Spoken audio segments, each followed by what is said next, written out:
ওজনে কম দেওয়া সম্পর্কে আল্লাহ তাআলা বলছেন ওয়া আউফুল কাইলা ইদা কিলতুম ওয়াজিনু বিল কিসতাসিল মুস্তাকিম। ওজন দেওয়ার সময় তোমরা যখন ওজন যন্ত্রে মাপো, মাপটা সঠিক দিও, ওজনে কম দিও না। আমাদের মানুষের যথেষ্ট বদভ্যাস আছে, ওজনে কম দেয়, আছে না? দেখবেন দাড়িও আছে, টুপিও আছে। তার দোকানে গেছেন, দাড়ি পাল্লা ধরছে, যেদিকে পাথর সেই দিকটা উঁচু হয়ে গেছে, যেদিকে মাল সেদিকটা নিচে নেমে গেছে। ধরার একটা কায়দা আছে।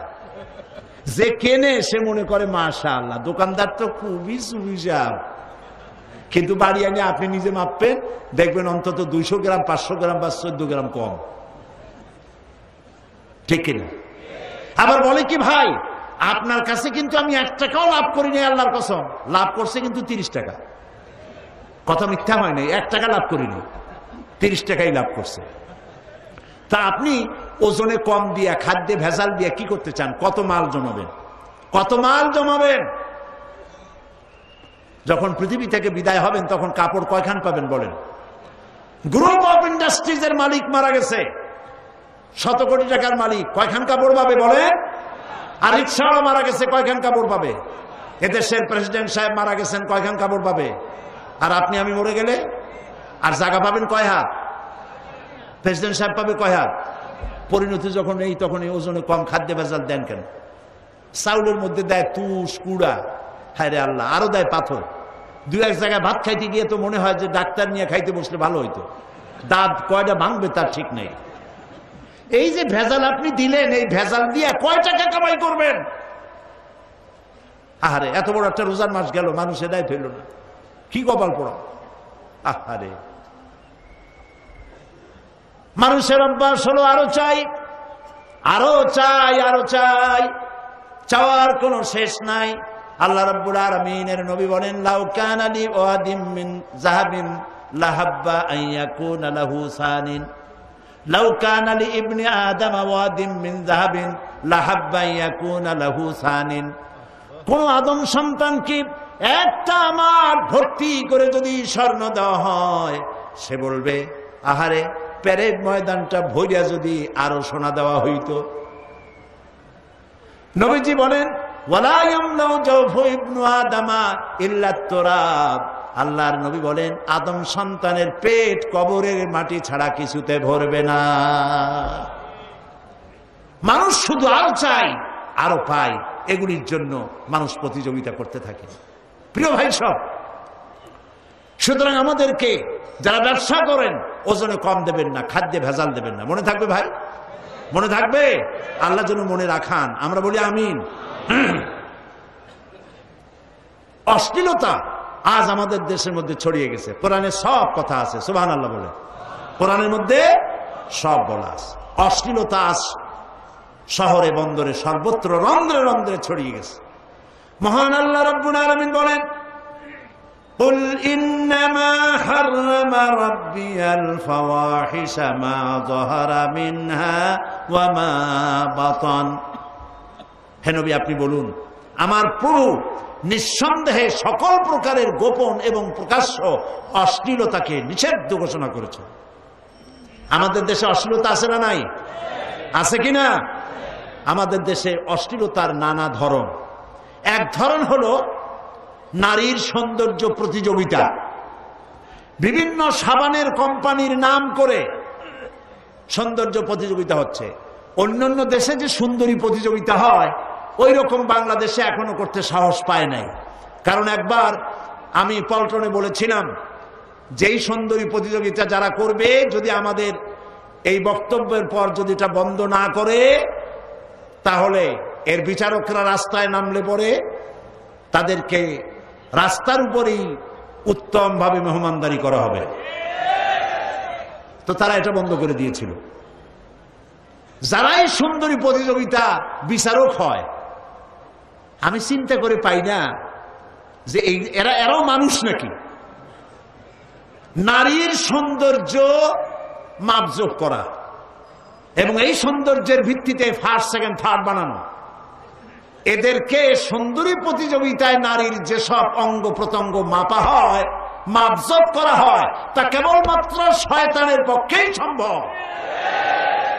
মানুষের পক্ষে সম্ভব না। যেসব বিচারকরা সুন্দরী প্রতিযোগিতা করেন তারা কি তার মেয়ের ওই সব জায়গা দেখতে পারবে, তার বোনের? তাহলে পরের মেয়েকে নিজের মেয়ের মতো মায়ের মতো মনে করতে পারো না কেন? এই জন্য সুন্দরী প্রতিযোগিতা যারা করে তারা শয়তান। বিভিন্ন জায়গায় সাবানের পত্র পত্রিকার একটু একটু সবাই আর যাচ্ছে তারা, যে দেখি যেহেতু বিভাগীয় পর্যায়ে হচ্ছে, জেলা পর্যায়ে হচ্ছে, মুসলমানদেরকে শোইবার জন্য একটা ব্যবস্থা করতেছে, শোয়ে শোয়ে তারপরে দেশব্যাপী সুন্দরী প্রতিযোগিতা হবে। আমি আপনাদেরকে বলে গেলাম, সুন্দরী প্রতিযোগিতা কোথাও যদি হয় ডিসিএসপির অফিস ঘেরাও করবেন। সুন্দরী প্রতিযোগিতা হতে দেওয়া হবে না, হবে না, হবে না।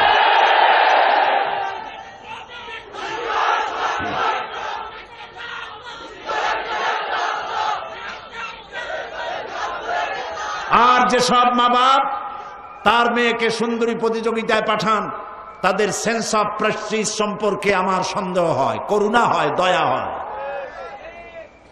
আপনার মর্যাদা থাকা উচিত। আপনার মেয়েকে যদি সুন্দরী সে হয়ে থাকে, এটা আল্লাহর নিয়ামত, আর এই নিয়ামত কেবলমাত্র তার স্বামীর জন্য, এটা প্রতিযোগিতা করার জন্য নয়। নাউজুবিল্লাহ বলে।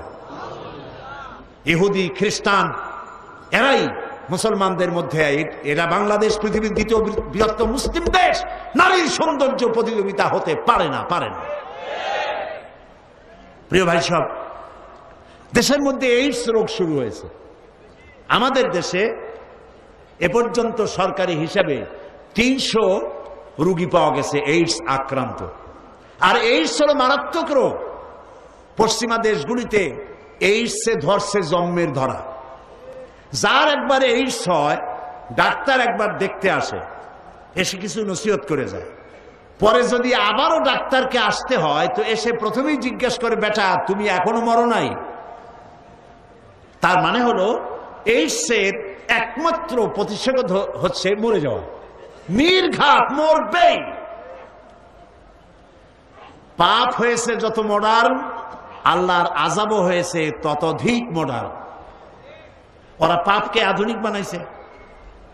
আগে তো জেনা ব্যভিচার হতো পুরুষে আর নারীতে, এখন এটা হয় পুরুষে পুরুষে, নারীতে নারীতে। ইউরোপ আমেরিকায় মেয়েরা মেয়েদেরকে বিয়ে করা জায়েজ, পার্লামেন্টে পাশ করছে তারা। এই যে বুশ, তার পার্লামেন্টে আইন পাশ করা হয়েছে, পুরুষে পুরুষে বিয়ে করতে পারবে, মেয়ে লোকের মেয়ে বিয়ে করতে পারবে। তো নিজে বসে আছে কেন? এইভাবে পাপ মডার্ন হয়ে গেছে, আল্লাহর আযাবও মডার্ন হয়েছে। সেই মডার্ন আযাবের নাম কি? এইডস। আমাদের দেশে এইডস যাতে বাড়তে না পারে সেজন্য আজ থেকে, এখন থেকে সকলকে দায়িত্ব নিতে হবে।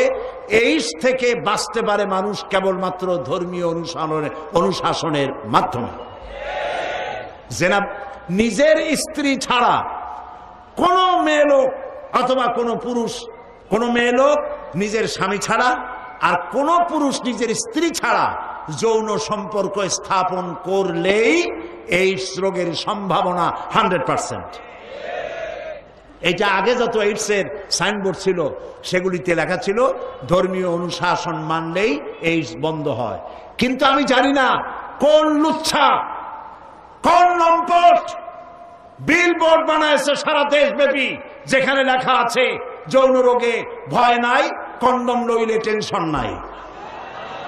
এই স্লোগান যে লিখেছে সে লুচ্ছা এবং লম্পট। কারণ এই স্লোগান দিয়ে জেনার প্রতি মানুষের যে ভয় থাকে সে ভয়কে তিরোহিত করে জেনা করার দিকে মানুষকে আকৃষ্ট করা হয়েছে।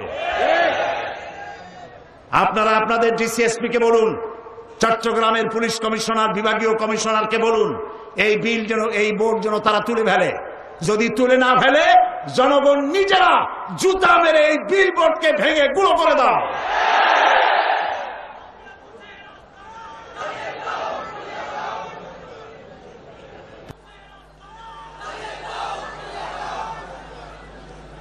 প্রিয় ভাই সব, অশ্লীলতার প্রচার প্রসার ইসলাম বন্ধ করে দিয়েছে।